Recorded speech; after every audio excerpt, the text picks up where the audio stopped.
Secular Gujarat ન્યૂઝમાં આપનું સ્વાગત છે। વડોદરાના વાઘોડિયા માળોદર રોડ પર બની હિટ એન્ડ રનની ઘટના। ડમ્પર ચાલકે એક્ટિવા પર જઈ રહેલા માતા પુત્રને અડફેટે લીધા હતા। અકસ્માત સર્જી ડમ્પર ચાલક ડમ્પર લઈ ભાગી ગયો હતો।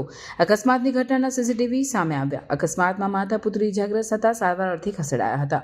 ટૂંકી સારવાર દરમિયાન 12 વર્ષીય કાવ્યા પટેલનું મોત નીપજ્યું। કાવ્યાના પિતા હાલ દુબઈ છે। પિતાને ઘટનાની જાણ કરવામાં આવી। વાઘોડિયા પોલીસે સીસીટીવીના આધારે ડમ્પર ચાલકની શોધખોળ હાથ ધરી।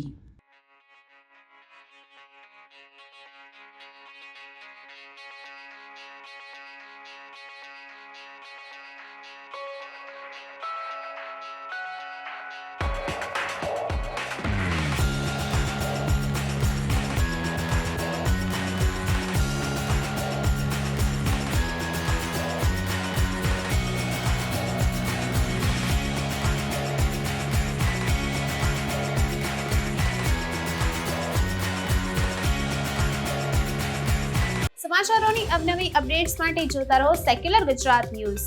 સાથે સેક્યુલર ગુજરાત ન્યૂઝ ચેનલને લાઇક, શેર અને સબસ્ક્રાઇબ કરો અને બેલ આઇકોન દબાવીને સમાચારોની ઝડપી માહિતી મેળવો।